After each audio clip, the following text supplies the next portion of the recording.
sana maging honest si President Marcos Jr. sa failures ng administration.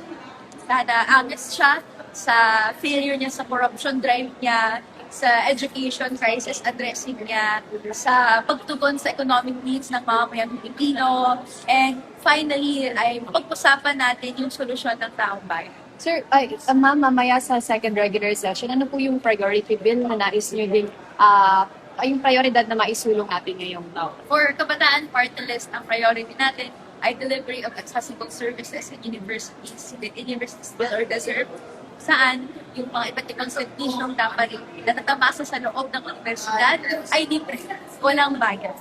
Yun yung tutulak natin alongside with our education bills na hindi po natutulak ng current administration na ang priorities sa education setup ay i-commercialize at i-privatize.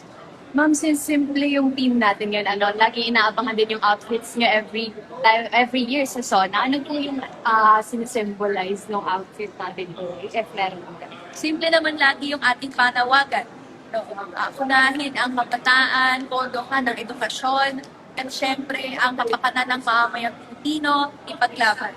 So, reflecting po dito sa outfit ng kabataan na protest art sa punot dulo na gusto natin avenue yung binibitbit nating panawagan ang State of the Nation address.